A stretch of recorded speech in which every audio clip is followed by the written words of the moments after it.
દરેક વ્યક્તિને લાઈફમાં ગ્રો કરવું ખૂબ જ પસંદ છે, તો તમે તમારા પૈસાને ગ્રો કેમ નથી કરતા?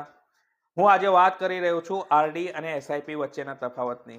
જો કોઈ વ્યક્તિ આરડીમાં રોકાણ કરે છે 5,000 રૂપિયા દર મહિને, 5 વર્ષ પછી એને મળે છે 3,57,000 રૂપિયા. અને મ્યુચ્યુઅલ ફંડમાં જો એસઆઈપી કરે છે 5 વર્ષ માટે 12% જો રિટર્ન્સ મળે છે તો એને મળી શકે છે 4,05,000 રૂપિયા. હવે તમે એમ કહેશો કે 50,000 રૂપિયા માટે મ્યુચ્યુઅલ ફંડમાં હું શું કામ રિસ્ક લઉં? આના કરતાં તો ગેરંટેડ રિટર્ન સારું. મ્યુચ્યુઅલ ફંડમાં વેલ્થ ક્રિએટ ત્યારે થાય છે જ્યારે તમે લોંગ ટર્મમાં ઇન્વેસ્ટમેન્ટ કરો છો. એટલે 5,000 રૂપિયા દર મહિને એસઆઈપી કરો છો 20 વર્ષ માટે, તો તમારી પાસે 12% રિટર્ન પ્રમાણે થઈ શકે છે 46 લાખ રૂપિયા. અને આરડીમાં જો તમે રોકાણ કરો છો 5,000 રૂપિયા 20 વર્ષ પછી, તો તમારી પાસે હોઈ શકે છે 25 લાખ રૂપિયા. હવે દોસ્તો 5 વર્ષ પછી જે ફરક હતો 50,000 રૂપિયાનો, એ વધીને ઓલમોસ્ટ થઈ ગયો છે 21 લાખ રૂપિયાનો.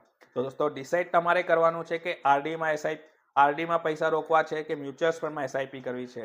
જો મ્યુચ્યુઅલ ફંડમાં ગ્રો કરવું છે, પૈસા રોકાણ કરવાના છે, તો મારી સાથે તો હું નીતિશ સરદાર તમારી મદદ કરીશ તમારા ફિનાન્શિયલ જર્ની માટે.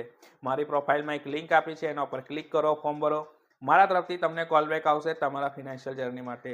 લાઇક, ફોલો એન્ડ શેર કરવાનું ના ભૂલતા. Thank you.